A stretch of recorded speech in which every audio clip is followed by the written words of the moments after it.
I got married on Saturday. The rehearsal dinner, service, and first part of the reception were wonderful. Finally, after the entrees were served, it was time for toasts and dances. My best friend gave an amazing toast. My future father-in-law gave a great toast, and the first dance went pretty well. After the father-daughter dance, it was time for the mother-son dance. My mother had whispered a few minutes earlier, or maybe before the reception, "It's kind of a blur." Something along the lines of, "Let's not do that close dancing," or something like that. Having a million other things on my mind, I didn't really respond. So she walks out and immediately starts doing this sort of weird chicken dance type of thing, or maybe like the Elaine if you are a Seinfeld fan. Anyway, I have zero clue how to react. I am dumbstruck.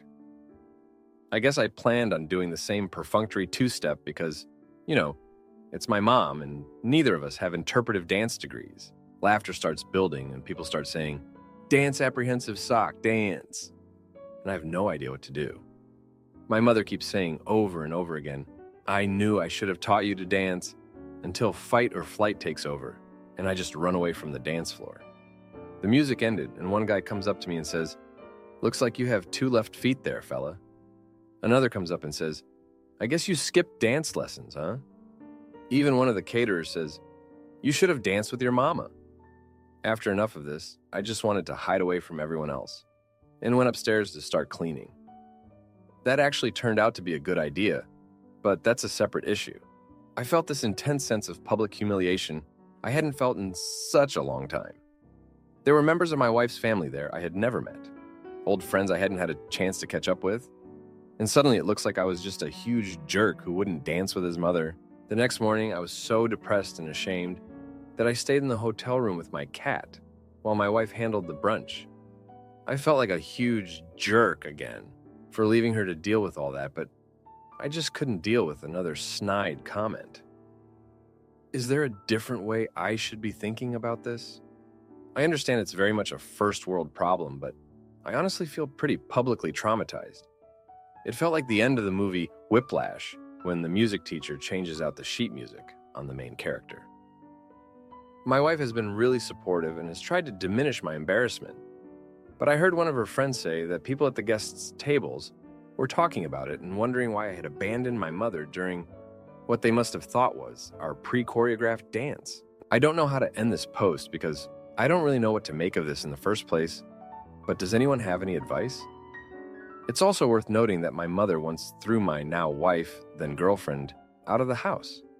But that's a story for another time. To add, the guests must have thought our dance was pre-choreographed, but whatever she was doing was not choreographed. Now for a second update. While this played a pretty important role in the evening, this is by no means a full stream of consciousness of everything I was feeling. While I did immediately go back to my seat after the dancing situation, I did stick around the reception for at least another hour and a half. It wasn't until the 3rd or 4th time I heard about the dancing thing that I decided to go up and begin cleaning the ceremony area. At that point, 80% of the guests had left.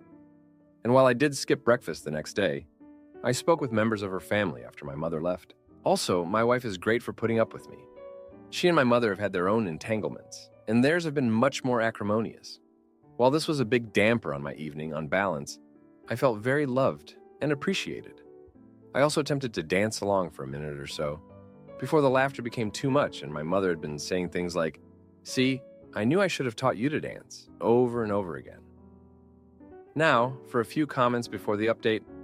Comment 1. You can handle this 2 ways. Find a way to tell people that what your mom did was not the plan, and how you were embarrassed by her and just left.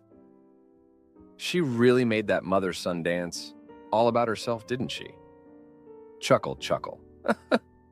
Or be a bit more serious how you wanted to have a nice moment with her at your wedding, dancing, and she decided she didn't want to do that. That you were hurt, she didn't want to dance with you, because she totally didn't. Either way, she's a narcissist and a jerk. You did nothing wrong though, haha. It would have been awesome if you'd just gone and sat back down and been like, "Okay, Mom, all you." But I know it's hard in the moment when you're feeling everything and people are laughing and staring.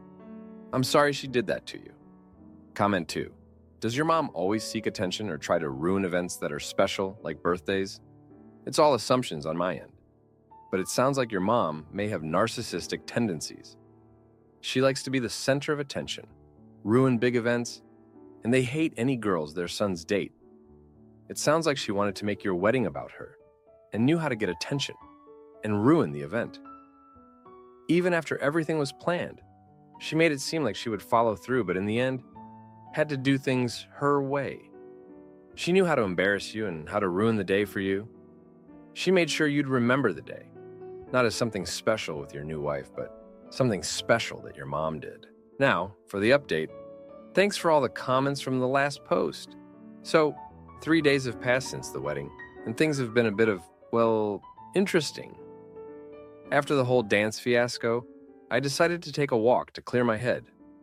I ended up at a nearby park, just sitting on a bench and trying to process everything. My phone buzzed with messages from friends and family, but I couldn't bring myself to read them.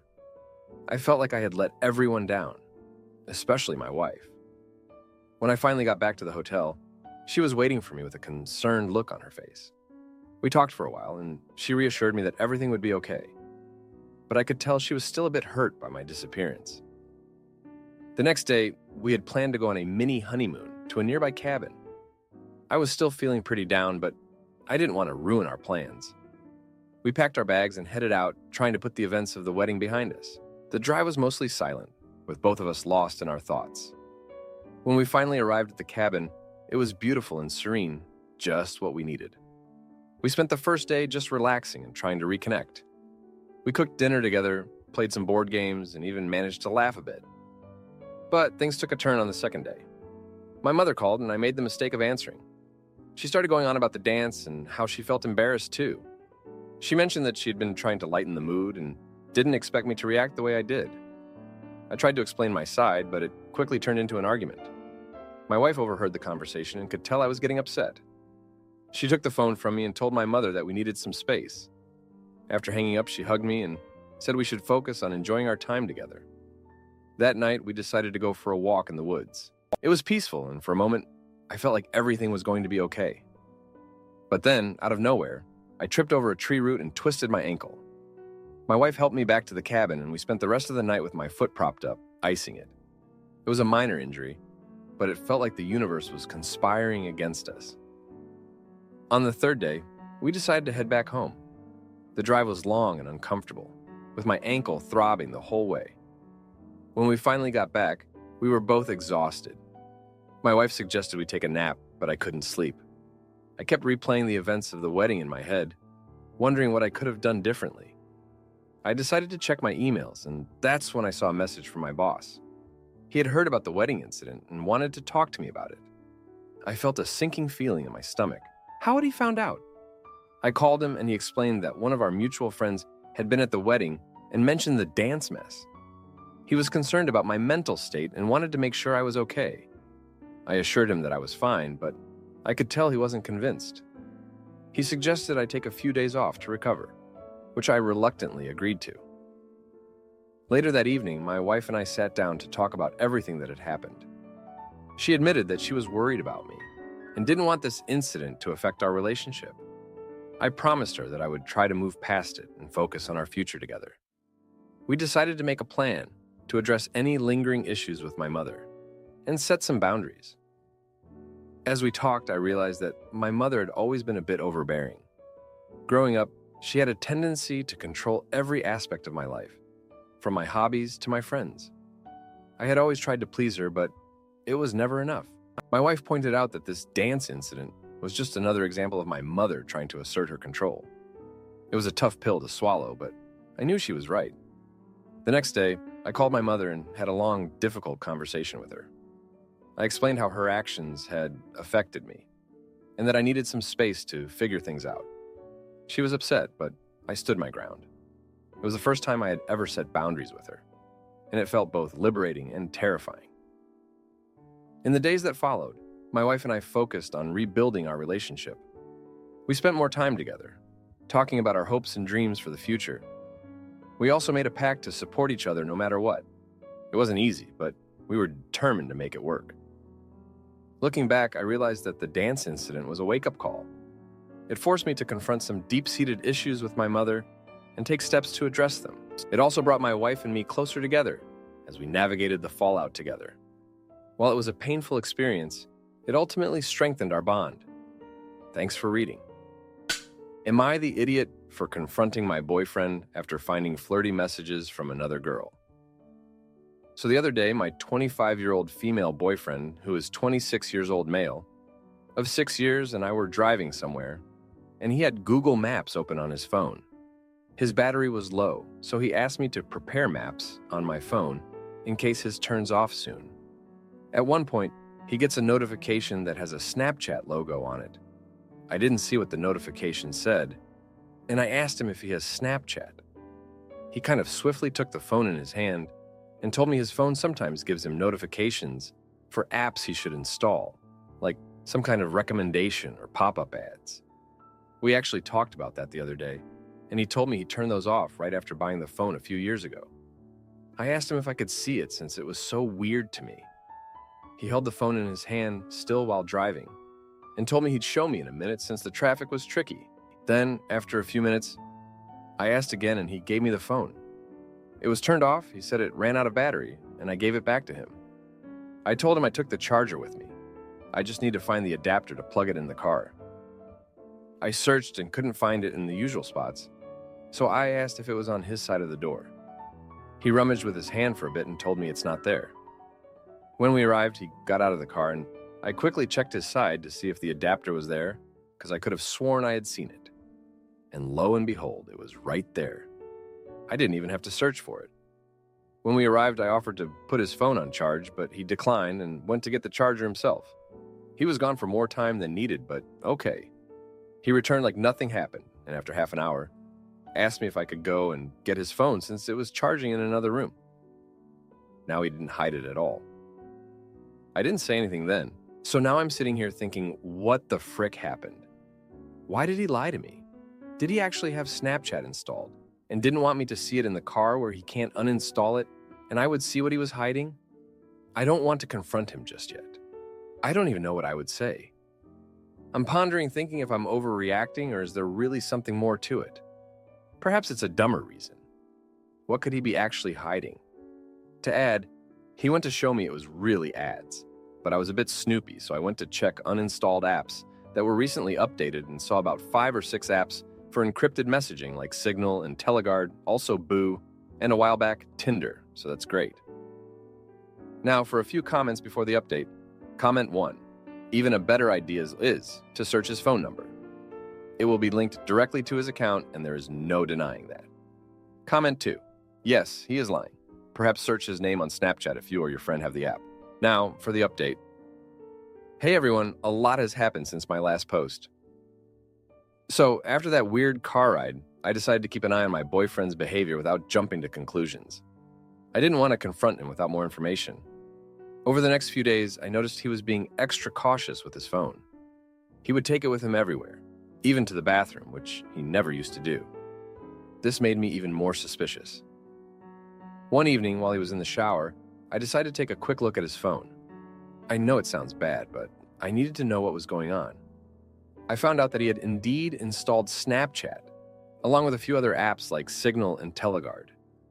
There were also some messages from a girl named Lily on Snapchat. The messages were mostly casual, but there were a few flirty ones that made me uncomfortable. I didn't confront him right away.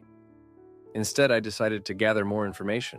Over the next few days, I noticed he was spending more time on his phone and less time with me. He would often go out for errands and come back hours later. One night, he said he was going to meet a friend for a drink.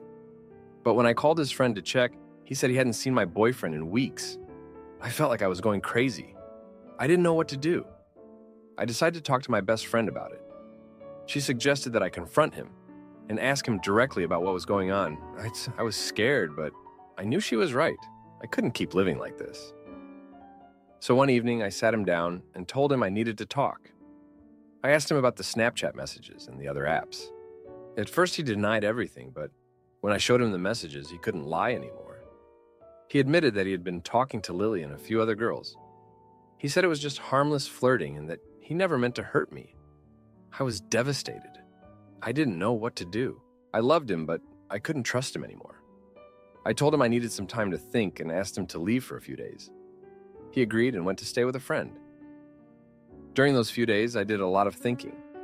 I realized that this wasn't just about the Snapchat messages. There were other issues in our relationship that we had been ignoring. We had grown apart over the years, and I didn't know if we could ever get back to where we used to be. I decided to talk to him again.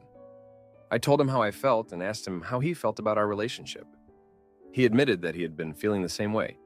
We both agreed that we needed to work on our communication and trust if we wanted to stay together. We decided to go to couples therapy to try and work through our issues. It wasn't easy, but it was worth it. We learned how to communicate better and how to rebuild trust. It took time, but we slowly started to feel closer again. One day, during a therapy session, he opened up about something that had been bothering him for a long time. He told me that he had been feeling insecure about our relationship and that he had turned to other girls for validation. He said he never meant to hurt me and that he was truly sorry. I was shocked, but I also felt a sense of relief. It wasn't just about the Snapchat messages. There were deeper issues that we needed to address. We continued to work on our relationship, and slowly but surely, we started to rebuild our trust. Looking back, I realized that this whole experience had brought us closer together. We had faced our issues head-on and had come out stronger on the other side. It wasn't easy, but it was worth it. Thank you for reading. Am I the idiot for separating from my husband? After he secretly planned to donate sperm right after my miscarriage. So I got married in April to a former boyfriend of my youth, after our stars recollided, following a decade apart. I have teenage children from a previous 8-year marriage, and I'm in my 40s, so I don't want any more children, time to live. We obviously discussed this early. He would have loved kids, so I said I was okay with his decision that he wanted to donate his sperm one day, to leave his genetic mark. However, I unexpectedly fell pregnant and only realized a few days before our wedding last month. Shocked, distraught, confused, doesn't cover it. While I thought a termination might be best given my age and stage, he was of the opposite opinion, and I was unsure what I should do. We cried, we talked, but ultimately the decision was taken from us when I miscarried the afternoon before our wedding.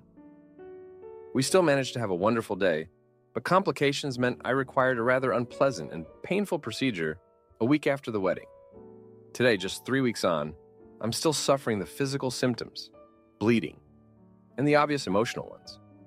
My husband texts me at work and flippantly tells me he's meeting a woman tonight for a drink to talk about donating his sperm so she can have a baby. We have had no discussion about this since it was mooted months ago.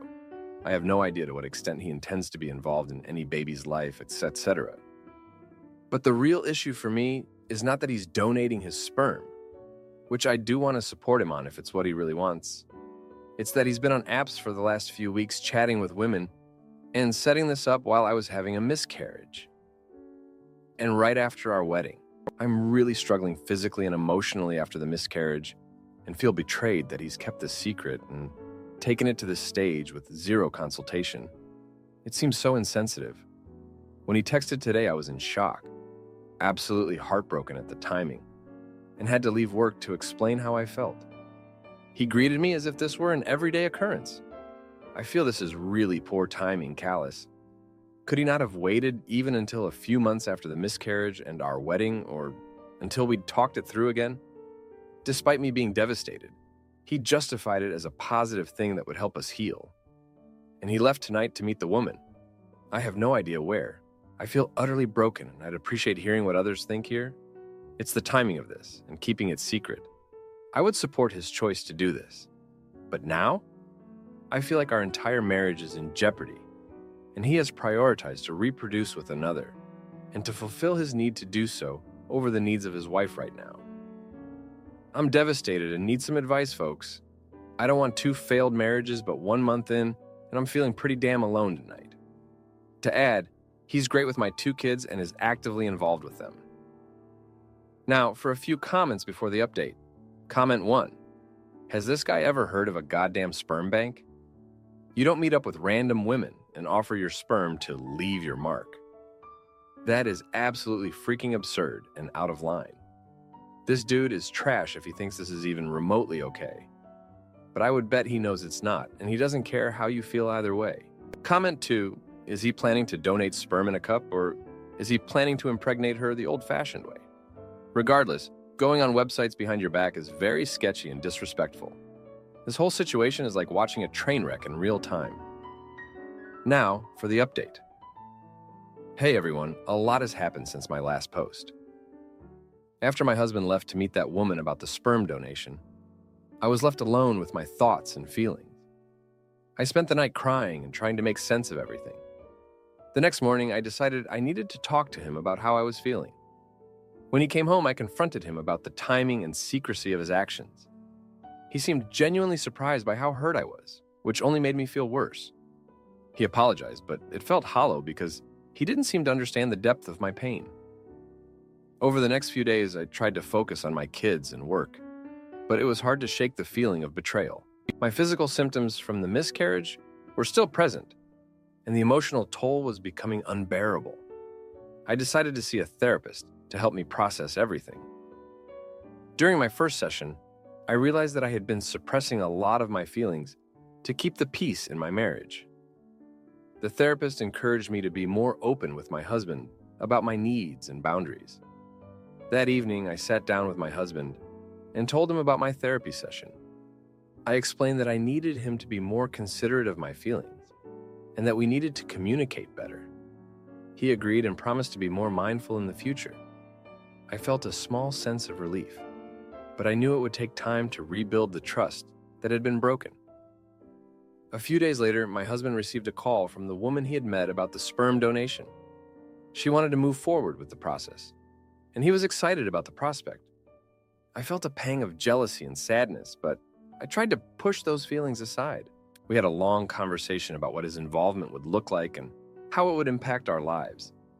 He assured me that he would not be an active parent in the child's life, and that his primary focus would be on our family. Despite his reassurances, I couldn't shake the feeling that something was off. I decided to do some digging and found out that he had been talking to multiple women about sperm donation, not just the one he mentioned. I felt a wave of anger and betrayal wash over me. I confronted him again, and he admitted that he had been keeping his options open. This revelation shattered any remaining trust I had in him. I spent the next few days in a daze, trying to figure out what to do. I confided in a close friend who suggested that I take some time for myself to think things through. I decided to take a weekend trip to clear my head. While I was away, I had a lot of time to reflect on my marriage and what I wanted for my future. I realized that I couldn't continue in a relationship where I felt so undervalued and disrespected. When I returned home, I told my husband that I needed some space to figure things out. He was upset, but agreed to give me the time I needed. Over the next week, I stayed with my friend and focused on my own healing. I continued to see my therapist and started to feel more like myself again. During this time, I also thought a lot about my first marriage and the mistakes I had made. I realized that I had a pattern of putting my partner's needs above my own and not standing up for myself. I knew that if I wanted to break this cycle, I needed to make some tough decisions. One evening, while I was at my friend's house, I received a call from my husband. He sounded distraught and told me that the woman he'd been talking to about the sperm donation had decided to go with another donor. He was devastated and wanted to talk. I agreed to meet him the next day. When we met, he apologized for everything and begged for another chance. He promised to be more considerate and to prioritize our marriage. I could see that he was genuinely remorseful, but I wasn't sure if it was enough. I told him that I needed more time to think and that we should consider couples therapy. Over the next few weeks, we attended therapy sessions together and started to rebuild our relationship. It wasn't easy and there were many difficult conversations, but we both committed to making it work. I also continued to focus on my own healing and set boundaries to ensure that my needs were being met. As we worked through our issues, I learned more about my husband's past and his deep-seated desire to leave a legacy. He had grown up in a family where he felt invisible and unimportant, and the idea of having a biological child was his way of feeling significant. Understanding this helped me empathize with him, but it also made me realize that I needed to be clear about my own boundaries and needs. One day, during a therapy session, my husband admitted that he had been using the idea of sperm donation as a way to cope with his own feelings of inadequacy. He realized that he had been neglecting our relationship and promised to focus on building a strong foundation with me and my kids. This was a turning point for us, and we started to see real progress in our relationship. As we continued to work on our marriage, I also made an effort to strengthen my relationship with my kids. I wanted them to see that it was possible to overcome challenges and build a healthy, loving relationship. I also wanted to be a better role model for them and show them the importance of self-respect and communication. In the end, we decided to put the idea of sperm donation on hold indefinitely. We both agreed that our focus should be on healing and building a strong, supportive family unit. While we still have a long way to go, I feel more hopeful about our future than I have in a long time. Thank you for reading. If you like this video, you'll probably like these too. Also, while you're here, please consider subscribing. It's your support that keeps this channel alive and allows me to make better and longer videos. Have a great day.